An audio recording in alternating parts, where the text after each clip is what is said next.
Hi, everyone. Welcome to our webinar, the Camino 2026. My name is Marta. I'm the marketing manager for CaminoWays. Today with us, we have Jeremy Perrin, our key speaker. Welcome, Jeremy. Sorry, Martha. Yeah, sorry. Hi. Thank you. And welcome to everybody. So we're just going to get going now. I think we've still a few people joining us, but that's great. They can join us as we talk. And I know you're joining us from all over the world, really. So it's great to see you all, whatever time it is with you there. Martha's on the Camino. Where are you, Martha? You're near Burgos, is it? I'm in Astorga, close to León, between León and Galicia. Yeah, nearly got it right. Yeah, sorry. Martha has just joined us with CaminoWays, and we're delighted to have her, and she's doing a super job. And she actually is on the Camino, which is great. I'm in Ireland, so near Dublin. I'm in Wicklow, just in the mountains. And today we're going to talk about the Camino 2026. We're already flying through 2025. And most people have finished walking the Camino. We still have plenty of people on the Camino through October, even into November.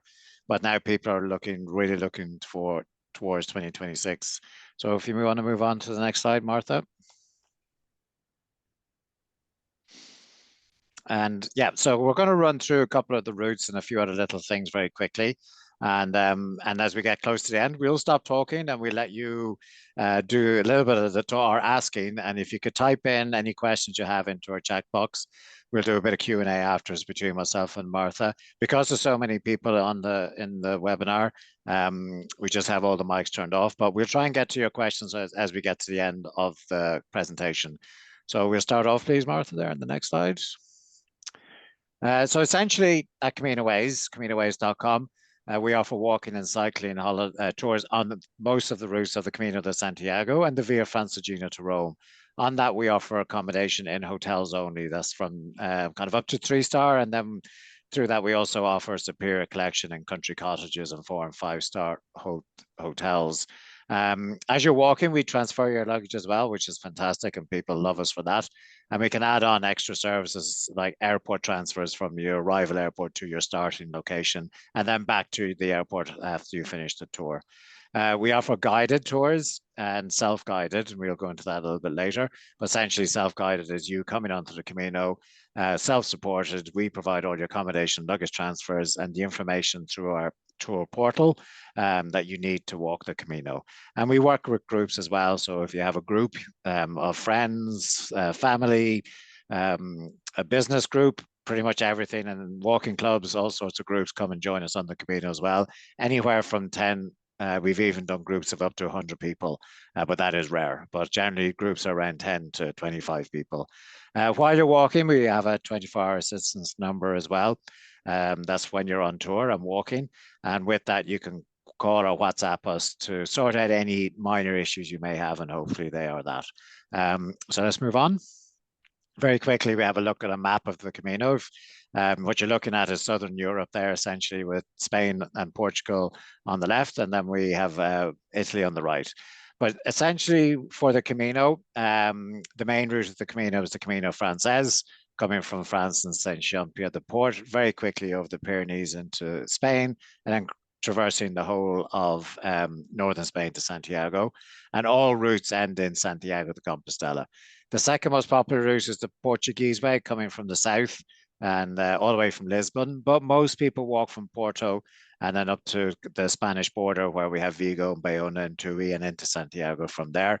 And then there's the northern way as well, coming along the northern coast with stunning cities like Bilbao, Santander, San Sebastian, and tracking across the northern coast and dropping down into Santiago. Not as well walked, but a really stunning route. There's the short way, the Camino Inglés, or the English way, that comes from Ferrol in the north down to Santiago, and then finishing into Finisterre from Santiago is the only route that leaves Santiago, and that goes into Finisterre to essentially, Finisterre translated is Land's End, and that's a traditional end of the Camino. So moving on quickly. So for 2026, nothing much has changed in the Camino. Still there. It's been there since essentially the 9th century. So if it hasn't changed since then, it's not going to change now. But we'll run through some of the popular routes of the Camino Francés. And I know that on the next slide, we'll look at Saint-Jean-Pied-de-Port to Pamplona.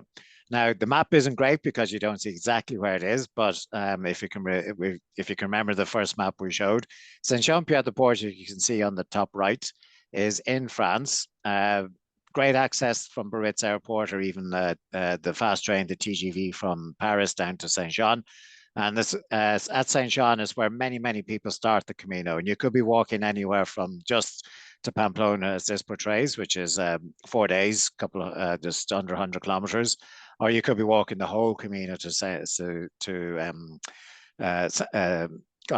de Compostela, which is about 760 kilometers. So there's a great sense of excitement in Saint-Jean-Pied-de-Port, with lots of people very anxious and nervous. And the first day you do cross the Pyrenees, walking over the Pyrenees into Roncesvalles, and then you continue on through Zubiria and into Pamplona, which is an iconic city of Spain as well. And you're obviously famous for the bull running, but if you're not into that, don't go in July because that's when it happens. But very famous old city in Spain, Pamplona. So a really great route, lots to see and do, changing from the mountains into Spain, and can't recommend that route enough. It's very stunning and very traditional. And then next we have Logroño de Burgos. So this is kind of sits pretty much central on the Camino Francés from Logroño. Logroño in the Rioja region of Spain. And I don't know if anyone is into that wine, but definitely if you know Spanish wine, you know Rioja, and a lot of it is made here. So if you're good time maybe to spend a couple of days and just to explore that. But then you can walk from Logroño to Burgos. Again, this is coming. Plenty of people walking this route, walking the whole route, or just walking this section. And this is going to become important in 2026 for reasons which will become clear later on. And I think we're going to see quite a few people walking this route. And at the Camino, it all works the same. You walk an average of 20 kilometers a day from town to town, from hotel to hotel. Some days are longer and some days are shorter. And you get up in the morning, you have your day pack, we transfer your luggage to the next hotel, and you walk to the next hotel. And that happens throughout the whole Camino and the Via Francigena in Italy. And but the routes do differ in culture and style. And as I said, in this one, you're kind of walking through the Rioja region and finishing in another famous city of northern Spain called Burgos, which I don't know if you remember the movie El Cid. He fought off the Moors as they tried to come up through northern Spain, and he fought them off from here. He was based there. So very historic city as well.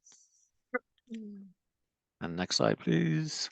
And then, of course, we have Sarria Santiago, which is probably the most popular route of the whole Camino, known as the last 100 kilometers of the French way. Many people do this. In fact, about 80% of people who come and do the Camino do this route. We'd love people to come and do other routes, but this is very popular. Lots of lovely hotels, lots of lovely places, plus you get to finish in Santiago de Compostela. And by walking 100 kilometers into Santiago, you get your certificate of completion as well. So this is a great route, just over 100 kilometers.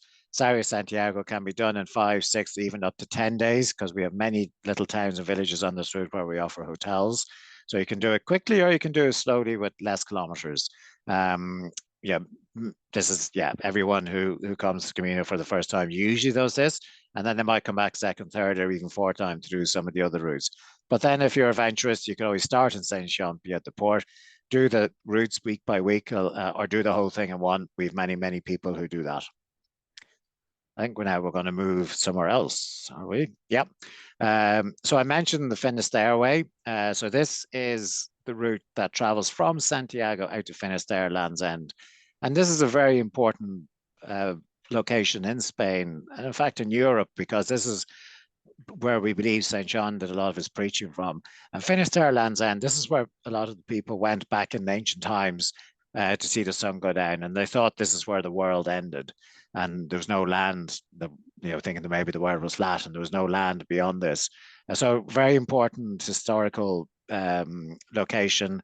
And as I said, St. John would have come here to preach the gospel of Christ to pagans, I suppose, and Celts, and spreading the word from there. And you can walk from Santiago to Finisterre in 5 days and continue on to Muxia, which is a lovely fishing village up the coast. And as you can see from the route, this is partly coastal as well. Really stunning, quite a rugged countryside, very rural. And as you get closer to the coast, it's really beautiful. So well worth doing. Again, if you're returning to do another Camino, or even you want to experience for the first time. And of course, you get to stay in Santiago de Compostela as well.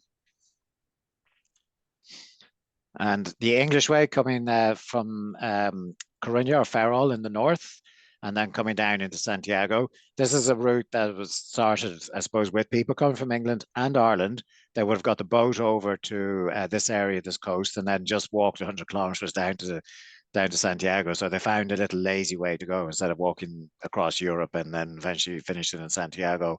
So yeah, again, ancient times, they would have got the boat across and walked down and gone to the crypt of St. James. And yeah, another fantastic route. Diverse countryside on this route, a little bit more hilly, a little bit more challenging, but well worth a go if you're looking for something else in 2026. Thank you, Martha. And then we move on to the Portuguese way. And this is becoming so popular. Well, it's been becoming popular for quite a long time. We really concentrate a lot of our efforts on the coastal way. I think we're one of the first companies to start organizing that route for people to come and walk. And really from Porto, as it's called, Oporto there, from Porto up through the coastline onto the border in Bayona, and then continuing on to Santiago de Compostela. You can't see the whole route there, but you know it's a great route. Well, this is the route from Porto to Bayona, of course. That's why you can't see. Sorry, but this is a really great route. Porto is a fantastic city, well serviced with an airport. One of the most popular cities in Europe to visit. The big river comes through, and great places to spend time sitting by the river and watching the world go by. And then next day, maybe getting up and doing your walk up to Bayona, which is just across the border. So you get a bit of two countries as well. You get to walk in Portugal and Spain, which is quite unique. Oh, sorry. Oh, we jumped right to the end there. Sorry about that. We're That's back okay. on track. And then we're up from Bayona to Santiago, which is the second half. And again, these are weekly sections, so you can do these walks in about 5-6 days. So from Bayona to Santiago is exactly that. And as you see, this is coastal right up to Pontevedra, which is into the third day. And then you cut inland into Santiago de Compostela. And again, you get your certificate by walking this route because it's just over 100 kilometers into Santiago. And you can start a bit closer as well. You can start in Vigo, which is just kind of up the coast a bit, and walk to Santiago. There's another variant of this route called the Camino Espiritual, which is a fantastic route that takes you across the estuary into Padron. And this is quite significant because it's reputedly, the legend has it that St. James was sailed up the estuary here before carried inland to be buried where Santiago de Compostela is now. So it's that's why it's called the spiritual way, but it's a really fantastic route as well. Now we move up north to the Camino del Norte. Again, something that you could look at even as a first timer because it's just got some fantastic routes and scenery and cities. So really good, again, for first timers and for people coming back looking for something new. And San Sebastian to Bilbao. So essentially it starts in a run, which is just about 25 kilometers east of San Sebastian, but this is a very rugged route and we don't do this. So we start our packages from San Sebastian, which again is a fantastic city, well worth a visit. Huge amount of Michelin star restaurants. So if you're into your food, definitely maybe worth an extra night in San Sebastian. And you walk partly coastal and partly inland. Really stunning scenery on this route.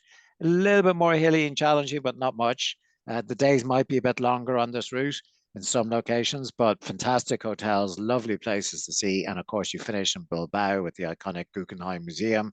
And again, a lovely place to finish a Camino. Well serviced by airports as well, as we have an airport in San Sebastian, in Bilbao, and in Santander, which is the next stop. So we'll have a look at that quickly. Yeah, so Bilbao to Santander. This again is another week. It is more coastal, as you can see. So you're gonna have a lot of sea action as you walk, and then cuts inland a bit, and then for finishing in Santander. Again, this is really stunning, very traditional part of Spain, and you have pinchos instead of the usual. And you know it's highly recommended if it's something, again, you want to come back and do something different on the Camino, this is a really good route. We mentioned guided and self-guided earlier. So we do guided tours. They're on specific routes and specific dates.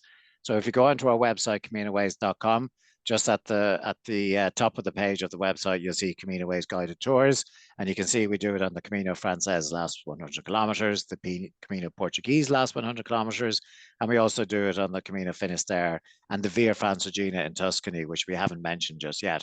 But very quickly, the Via Francigena in Tuscany, you just have to say the word Tuscany, and people know about it. But yeah, our route goes from Lucca to Siena, and then continues on to Rome if you want to do a self-guided. And the dates are all there, and you join a group of people, maybe 12 to 16, with a guide, and your accommodation plus your breakfast, dinner included, along with your luggage transfers. You just have to get yourself to the first hotel, and fantastic fun, great to join a group. It's not the guide walks in front of you with a stick and you all follow the guide. They're very much there to facilitate and help you, but you always walk at your own pace. And you'll definitely make friends on this. We still have people who come to our guided tours every year, so that's a great way to do it. Self-guided, as I said, is you create your tour with us on our tour planner. Very easily done. Just CaminoWays.com, create a booking. You'll have a quote and a price within minutes, and you can pick where you start, where you finish, how many days you're going to walk, extras you need if you need luggage, or if you need or don't want luggage transfers or don't want dinners, you can include or exclude them. Airport transfers are optional. So really you can tailor your own tour on our tour planner, or give us a call and we'll help you create the tour for you as well. We have a great team of experts who know the Camino inside out, and they'll help you with that. Yeah, so I did mention that the area around kind of Burgos and Leon and Pamplona are going to be important in 2026. For the big reason that there's going to be a total eclipse around the 12th of August, and you can see the line of the eclipse there. So we have many people who are looking to book the areas and around where the eclipse is going to happen. And that's why we mentioned some of those routes, Burgos to Leon specifically, but you can also walk Leon to Ponferrada. And if you time your Camino within the date of the 12th of August, you're going to get an incredible experience, because it's very rare that these things happen. And we know that the hotels in these areas are booking up very quickly, because it's not, the services on these routes wouldn't be as prolific as they are from Sarria Santiago or from Vigo to Santiago. So get your tour booked, and yeah, August 12, 2026 on the Camino is going to be big. And big announcement. So for a couple of years, we haven't done the Portuguese Centralway, which again goes from Porto, but takes a different route off the coast to a town called Tui for 1 week, and then another week from Tui to Santiago. So we're going to be launching this. Hopefully it'll be on our website towards the end of November. And yeah, we're delighted to reintroduce this route back into our portfolio. The reasons we stopped doing it after COVID, a lot of the hotels disappeared or weren't offering a good service. So we really concentrated our effort on the coastway, as I said, but we're getting a lot of requests for the Centralway again, and we believe it's ready to present as a great option. So that'll be on our website hopefully towards the end of November. We're working very hard on that to get it done, and with the hotels to ensure they're all good. So you'll see that popping up in the very near future. And we've just launched as well, the newsletter went out yesterday, thanks to Martha. We have our 10% discount. So if you book now for 2026, you will get a 10% discount off your booking. Even if you create the booking now, the 10% discount is automatically added. And so yeah, that'll be a great time to book. And that's it. That's all. Time now for questions. So if we have a couple of them on the chat, but if anyone wants also to jump in a minute, they are more than welcome. Or if you want to just throw them on the chat, we go through them. Okay. Okay. Let's go. So the first one, Betsy, which of the shorter routes has the most meaningful religious landmarks? Yeah, that's quite a difficult question to answer because the Camino is vast. and there are different things every day of the Camino. And what you really notice is that for every week, you're pretty much going to get everything within that, no matter what route you walk. The routes into Santiago de Compostela are definitely kind of, I suppose, the most walked and most well resourced. But on all the routes of the Camino, you're going to come across religious landmarks, whether they've been man-made, like piles of stones with a cross on top, or many, many churches, little churches on the route and in the towns. And of course, you are very welcome as a pilgrim to go into all the churches and celebrate Mass with the locals. And that's in the towns and villages you stay in, or even spending a bit of time when you're walking the Camino, you will pass many churches, and that's prolific throughout and very popular to do. So I would hasten to say it's difficult to pick a specific route that has the best. I think all the routes have plenty to offer. Okay, thank you, Jeremy. So into the next one. How much busier are the trails during Jubilee years? Is it better to avoid them, or it's just a bit busier? Yes, so Jubilee year is the next Jubilee year is happening in 2027, and they are definitely busier than other years. The September and May will be the peak periods that people come and walk the Camino, and those months, if you want to avoid those months, booking in June, in April, in October, fantastic times to go. Santiago de Compostela itself is definitely going to be a busy city. So if you want to avoid that, maybe pick some of the outline routes like the Northern Way, or the route into Burgos from Logroño, or from Burgos out to Leon, or even from Porto to Bayona. You won't see that much increase in people walking in those locations, but definitely the last 100s into Santiago and Santiago City itself is going to be busy, specifically around September and May. So I hope that helps. But yeah, we're looking forward to 27 as a big year on the Camino. Thank you. From Elsa, if I wanted to do the complete Camino Francés, but then join a guided tour for the last 7 days, is that possible? And is there a match from a price point of view? How much more will that be? Is there a big jump or? Yes, Elsa, thank you for that. Absolutely, you can do that, but you'd have to coordinate your arrival into Sarria at the same time we're starting the guided tour. So if you want, maybe just send us an email with your specific request. We can build the itinerary for you, and essentially you'll be self-guided from Saint-Jean-Pied-de-Port to Sarria, and then you join with the group then, and then finish with the group from Sarria Santiago. We have quite a few people who do that, and it's a great, I suppose, it's a great way to finish off your long haul to Sarria, and no problem. The cost, you'll get the cost when we send you the quote. I'd be a little bit reluctant to tell you exactly now what it'd be, because I mean we are talking about an average about 32 days to Sarria, and then another 6 days into Santiago. So we'd have to cost that out for you. Thank you. Karen, how long is the 10% discount available? Yeah, it is available till the end of December, and and if you book now in 2025, right up to midnight on December the 31st, you'll get your 10% discount essentially. Thank you. Then we have another one. A big part of the pilgrim is meeting other people. Is there Portuguese coastal route well traveled with pilgrims?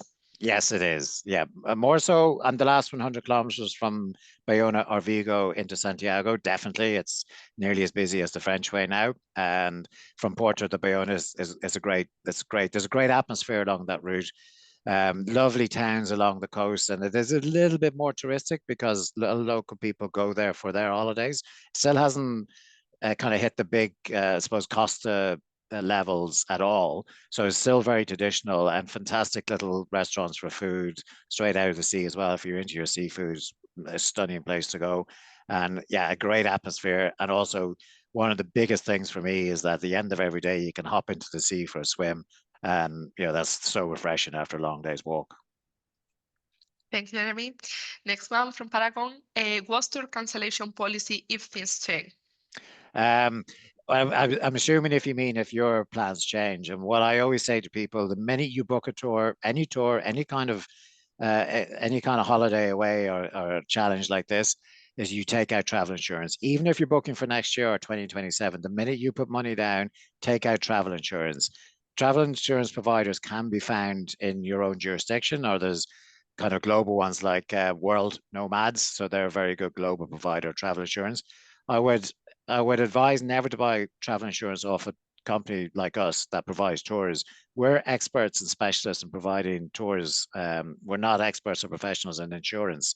So go to a proper travel agent, or sorry, proper insurance provider and buy your travel insurance. Many of you might have it through your credit card or health insurance, but it is vital you get travel insurance. Then if things change and you aren't able to travel due to, let's say, hopefully never again, a COVID pandemic or something similar, or if there's a volcano that disrupts travel, or if something changes for you personally that prevents you from traveling, your travel insurance will sort you out.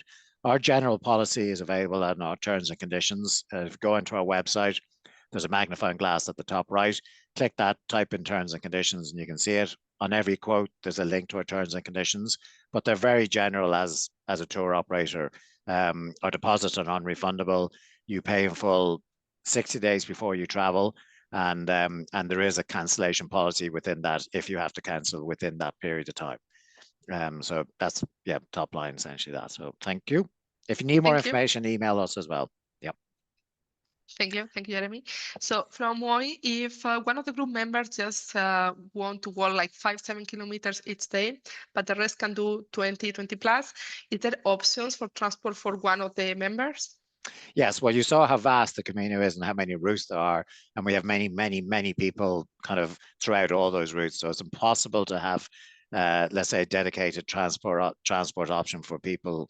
What we do say is that if you want to have reduced kilometers per day, and if you're self-guided, there's a lot of little restaurants, cafes, villages you walk through as you walk in the Camino.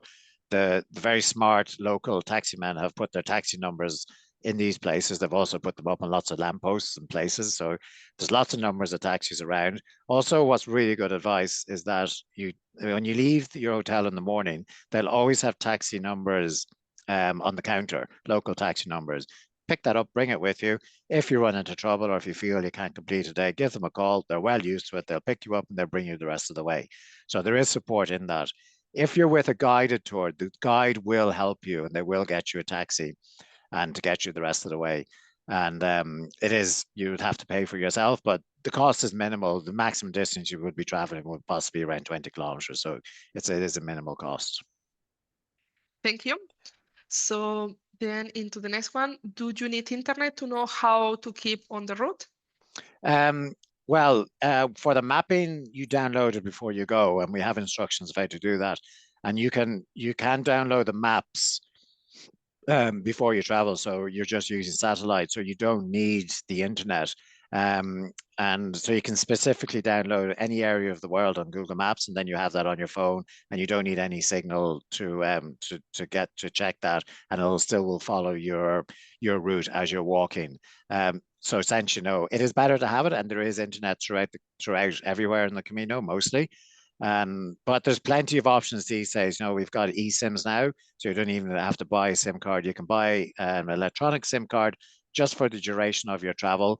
And Google electronic SIMs, they're excellent, and I can't recommend them enough. So if you're worried about costs of using your phone while on the internet, check out eSIMs. Thank you. In terms of what the time of the year, what is the best one for the weather? The weather question. Really difficult to answer because we have turbulent weather these days. Generally, autumn, spring are the best because that's quite settled weather periods, and it's not too hot and it's not too cold. You should always prepare for a little bit of rain and sometimes a lot of rain, but hopefully not. But generally, when you're hiking anywhere from April right up to October, it's always going to be warm and hopefully not too hot, except for obviously the months of July and August. So, light, good hiking gear, but always have a poncho or a good rain jacket that you can whip out and put on just so you don't get wet. Yes, I would suggest April, June, first part of July, late September, October, great times to walk the Camino. If you're into a lot of sociable interaction, September, May, fantastic times to walk the Camino. If you don't mind weather being too hot, late July, August, absolutely fine. We've plenty of people come from Florida who will still say it's cold in August. So yeah, that's the best I can say. It's impossible to predict what the weather's going to do these days. Average temperatures on the Camino during the autumn springtime anywhere around 25 degrees. And yeah, so it's quite good to walk. Perfect. Okay. Jen, if I want to do the walk where it's not too crowded, which route and when would you recommend? A similar-ish question I think we had before. If you want to do the walk with no crowds, like when people say it's crowded on the Camino, it's not really, and at any time, because you're hiking a route and the route is over 20 kilometers. And when you walk over 20 kilometers in a day, your people spread out, and you're never really that crowded. Sorry, Santiago in May, September can get crowded. You can get cyclists who are cycling by you. There's a kind of combination of people coming from the northern way as well, or the original way. And you have all the people coming to Sarria and then the people doing the whole Camino. So that, in a sense, it's going to be quite crowded in the towns in the evening, but that adds to the fun, or in Ireland, as we say, the crack. And um, so it's really, this word about Camino being crowded is not generally true. I think what it comes from is when people are booking through the hostels or self-supported, and they're trying to book night on night as they arrive, and that's when things can become really challenging for people who are self-supported. But if you book with us, everything is arranged. You have your bed, so there's no problem. You're going to get, when you get to the other side that you're going to be looked after essentially. So yeah, but if you want to avoid a route and you are worried about crowds, go for Porto to Bayona. That's on the Portuguese coastway. Porto to Bayona, really fantastic route. Send us an email. We'll send you a quote. Thank you. I just want to say something here. In case someone is looking for the transcript, I know, John, you were asking me on the chat, and maybe Elsa as well. Please drop me your email on the chat, or just send me an email to marta@CaminoWays.com. And by tomorrow morning, I'm sure I send you the transcript, because it is not automatic. Okay. Thank you. So next one from Paragon, you say hotels are up to 3 stars. Can you explain that a little bit more? Are they lower than 3 stars on the tour? No, a hotel will get a star based on what it offers. Many of the hotels on the Camino are old and family run, and they don't really care about getting a star. What you need to get a star at a hotel is a lift, funny enough. And a lot of hotels on the Camino don't have a lift, so they can't qualify for a star.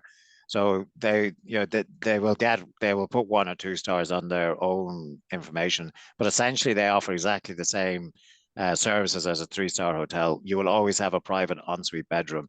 Now, the hotels on the Camino will differ in quality for sure, because a lot of the towns are small, so there's not as many available. And then you come to the city, and you have so much available. You can have 3-star, 4-star, 5-star, 5-star plus. So you need to be prepared for that, and be prepared for different quality of hotels along the route. As I said, we've been doing this for 15 years. We research the hotels and work with the hotels very closely. And again, and I'm saying we're perfect, and it is difficult, but every year in a couple of weeks, we're going out to do our tour.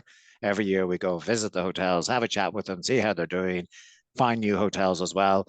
So we endeavor to offer you what is the best available, and that's what we do. And my advice would be get your booking in early, because we have a fantastic booking system where if you pay a deposit today for a quote next year, we start that booking today. All your hotels should be reserved within 3 to 4 days of when you pay your deposit. Now, you don't know what the hotels are until you pay in full, but that booking is sitting there secure for you within the system, and we're the only company that does it that way. Thank you. We have a question from Jennifer. If you do a route that doesn't end in Santiago, can you travel forward to attend Mass and get the certificate?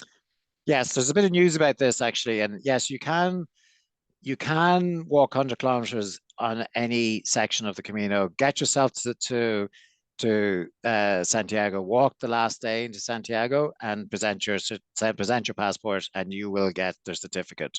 The passport office is just beside the cathedral, and of course you can attend mass. Anyone can do that at any time. There's 3 or 4 masses every day, and yeah, that's definitely something you can do. Yes. Perfect. Next question, are the passport stamping office open 7 days a week? So the Pilgrim office in Santiago is yes. You can get your passport stamped along the way. You get it stamped in the morning and the evening. So when you leave and when you arrive, so you can, when you present it, they can see where you've walked from and to. And there's so many places you can get your stamps, so it becomes a bit of an addiction. You can get them in your hotel, in the restaurants, in the churches. There's people along the way who sit there and they actually carve little stamps, and you can get them stamped from them. It's part of the whole experience. So, yeah, no problem there. Thank you. Next one from Jen. If I do the self-guided tour and for whatever reason I was delayed and I can't reach accommodation booked for that night, is there any way that the booking can be adjusted? Yes, this happens rarely, but it does happen. And there could be a reason that you can't make your hotel or a reason you can't walk the next day. But unfortunately, you have to follow the itinerary, because if you're doing a 7, 8, 9, 10-day itinerary, everything has to change from that time on, and that's a huge amount of changes, and there may be issues with accommodation. So what we advise is that you get a taxi or you get yourself by public transport, or we could help to the next accommodation. You would miss a day's walking or maybe more depending on the issue, but yes, I mean, you just go to the hotel you need to be out on the date as booked. Thank you. Next one from Mark. Love the idea of pre-booking all my hotels with you, but I worry about the loss of flexibility. How do you stay on schedule, or are adjustments possible?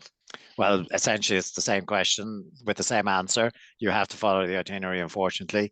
And if you are looking for major flexibility, the advice would be to self-book. It does add a lot of complication to your experience. It's very difficult, as I said, to change a booking when it's in motion. For that exact reason, that there's many services booked in front of you, and you have to change all of that would be a huge amount of work and probably cost. Thank you, Jeremy. Next one from Paragon. What is the last date I can start the full northern route in October? You need to finish it by the end of October. So depending on how long you're walking, you just need to concentrate that you're finishing it at the end of October, essentially. Okay, thank you. Into the next one. Weather for Francés Way, late September, October. Yep, as I said, it's autumn weather, so you anywhere between 20 and 25 degrees. Expect a little bit of rain. You can get bad weeks or good weeks because of the time of the year. Early September is better, but as I said, it's a very busy time of the year to do it. But our seasons are getting longer, so October is becoming a really good month to walk the Camino. And then another weather-related one, which month has the least rain? Well, that's hard to say, but definitely August, probably July. Yes, it's when you see the least rain, but that's also when it's the warmest. Thank Okay. you. Thank you. Katie, is Finisterre generally warm enough to swim in early September? It is the Atlantic. It is the western seaboard of Europe. It is never going to be that warm, and depending where you're coming from, I think you need to brace yourself for swimming in the sea, in the Atlantic, on the western seaboard of Europe at any time. Being Irish, we're quite used to it, but I have lots of friends who live around the Med who, when they come to Ireland, they won't go near the sea. So depends where you come from and how you are to bracing seas. Thank you, Jeremy. So into the next one, I think we already talked a little bit about this one, but if we book through you, when do we get the list of hotels booked for us? Yeah, when you pay in full or at that time, which is 60 days before you travel. Little secret, if you send us a nice email and just ask, what hotels am I booked into, we will probably send you the list. So yeah, there's a little inside information there for you. But in general, it's when you pay in full. That's at 60 days before you travel. But as I said, when you pay your deposit, and I guarantee this 100%, we start that booking immediately and it would be at 100% completed within 3 to 5 days. Thank you. Elsa, is there also a mass at the very beginning of the Camino Francés? There's mass everywhere. It's not essentially a Camino mass. You just join the local masses. So if you're starting in Sarria, for instance, there's obviously the local church in the town, and every town that you stay in has a local church, and you can join those masses. There's no problem. They're not specific Camino masses, and a lot of them are said in Latin, Martha, and I'm right in that. So you or Spanish. Yes. So you're not going to understand them unless you understand Latin and Spanish. But they're very, what's the word I'm looking for? I'm not religious, funny enough, but I've been doing kind of adventure travel for a very long time. But to sit in the mass on the Camino is very touching. We leave it at that. Thank you, Jeremy. Can you combine the Camino del Norte and Primitivo routes? You'd have to move from one route to the other. So I think it's around Gijon, you'd have to move across to the primitive route, which brings you down to the same place. My advice would be to stay on the northern route or do the primitive. But if you're doing the northern route from the start, stay on it as you get into Azura, where it starts joins up with the French way. Sorry. Thank you. If we weren't feeling well and wanted to take a taxi to the next hotel, how much might it cost? Depending on the distance, I tend to tell people anywhere between 180 per kilometer, €1.80 per kilometer, around that. But I can't be exact on that. But so if you're doing 10 kilometers, I say, so you're probably going to be anywhere between kind of €18 or €25. Always good to maybe have 40 to 50 euros cash in your pocket or somewhere safe. And then, if you do have a need or you need to pay for something that they don't take your card, you have your cash sitting there and that'll get you out of trouble. Thank you. Jennifer, is it worth waiting for Black Friday discount, or is that cutting it too close and not get good hotels? Nope. Yes, obviously we do Black Friday. It is going to happen again. We only do it over that period of time. You should be fine with that. You? We will be coming from Porto and meeting with friends in Sarria to walk the last 100 kilometers of the Camino in May 2026. Is there a straightforward way via trains or buses to get from Porto to Sarria? Another industry hint, there's a fantastic website, so write this down if you have a pen. And if not, send us an email, we'll send you the link. It's www.rome to Rio. So I'll spell that ROME. It's the number 2, Rio, RIO.com. It's a fantastic website. You can put in any location on the planet from and to, and it's going to give you all the best options of how to get from A to B. And it's exact and it's accurate, and it'll give you planes, trains, and automobiles. So RomeToRio.com, very good website. Go into that. For that, I think you're going to have to go to Santiago de Compostela and then transfer across to Sarria. I send it on the chat as well, so if someone wants to take it from there. Then last one. I asked. I guess John. So apologies, John. You asked to speak about the difference between the North and the Primitivo. It's very little, to be honest with you. They go in parallel as they drop down south onto the French way. There's not that much difference in kilometers between the both. And as I said, on the Camino every day, you're going to get a different experience on every route you walk. A lot of it will depend. You're walking through a rural countryside of Spain. It's very traditional. You'll witness very traditional farming methods, farmyards, little villages and towns, and it'll be very similar on both routes. What differs, it really is the nature of the route and the fact that how it travels up and down through the countryside. And but that's about it.